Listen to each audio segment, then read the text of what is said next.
Using water-soluble media, an introduction to inks, pens, and watercolor pencils.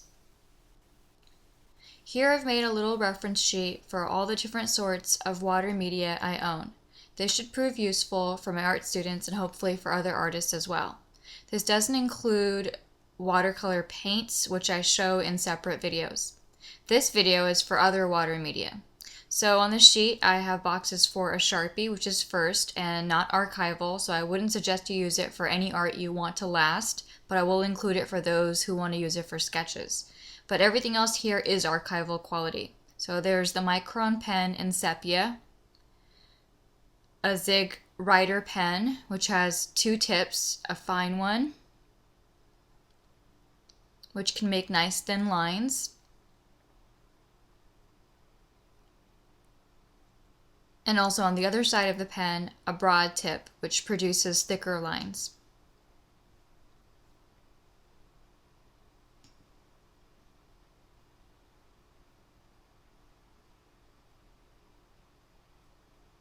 An Elegant Writer pen by Speedball. It's a calligraphy pen.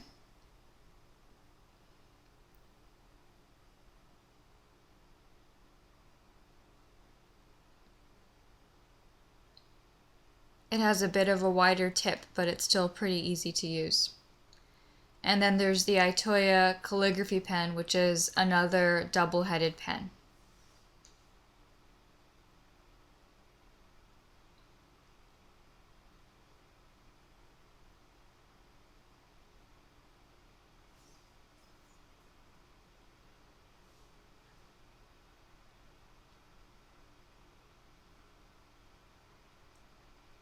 I also have some Albrecht Durer watercolor pencils here. They're basically just watercolor pigment with a little bit of wax put into a pencil. So they're water soluble like watercolor paints, but they come in the form of a pencil. And I'm just going to use 3 different colors here.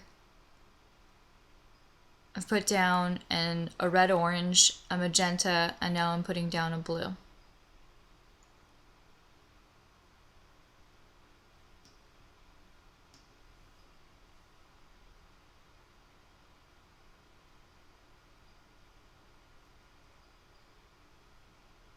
I also have some Aqua Sticks, which are water-soluble oil pastels.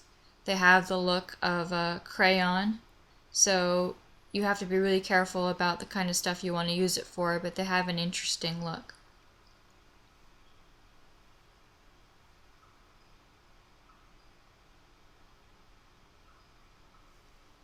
I've also put down a few colors with the oil pastels.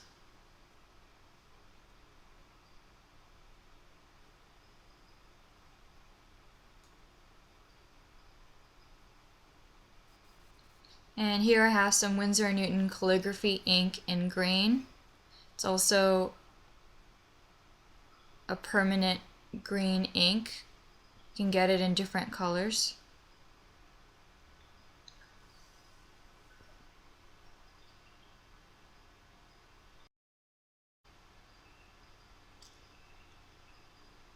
And here is some of my Dr. Phil Martin's Bombay India ink in teal. I've got a whole set in different colors. These inks are great for ink pieces done with brush or a dip nib pen. They won't layer as well as watercolor paints, but that's because they dry waterproof, so they're more resistant to conventional watercolor techniques.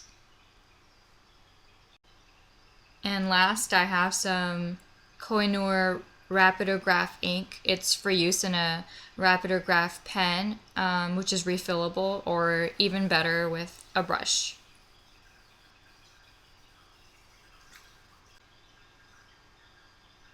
So I'm now going to just use a wet brush and water to demonstrate how these different inks and paints react to water. Some of them will not budge at all, others will. For example, the Sharpie stays put. Again, use on your artwork at your own risk. This is the only thing here of non-archival quality. The sepia Micron pen is also staying put, and the Zig marker also doesn't bleed at all. The Phil Martin ink is also waterproof, as is the Calligraphy ink by Windsor and Newton. And lastly, also the Kohinoor Rapido Graff ink is also smear-proof. This means if I did a detailed ink drawing that I wanted to stay exactly as it was, even if I applied watercolor, I would use the Micron pen, or the Phil Martin ink, or the Zig Writer pen, or the Rapido Graff ink, or the Windsor or Newton ink. All of them would be fine.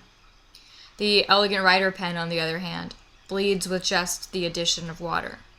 The black ink melts and bleeds into a blue-green ink wash, which can be used to create a lovely ink piece with different dark values. And as long as the ink is wet, I can even pick it up and move it to different places on the drawing.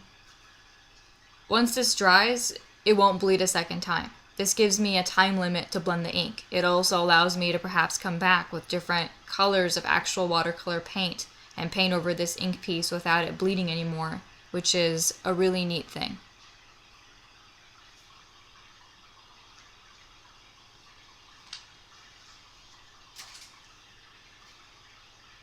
This is ink, it's not watercolor, so once this dries, I won't be able to blend it anymore.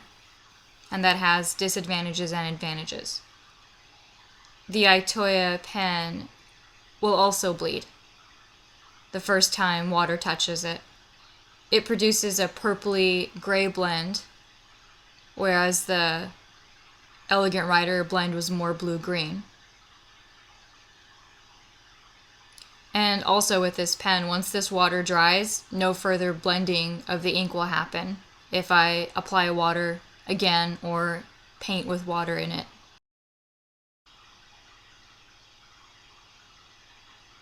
The watercolor pencil, true to its name, also blends as water is applied. You can use watercolor pencils and blend more or less of the pencil line away. You can even add so much water and rub so vigorously that the original pencil line is almost completely obliterated, like I'm doing with this triangle in the middle here.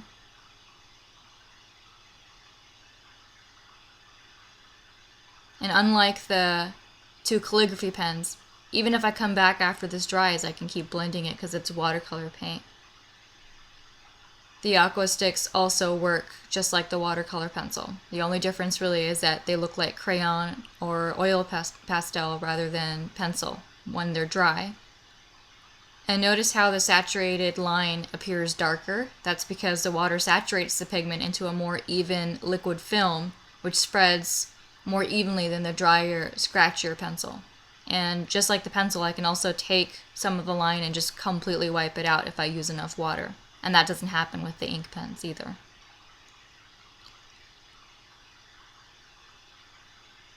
So there you have it, 9 different pens, inks, and water media you can use.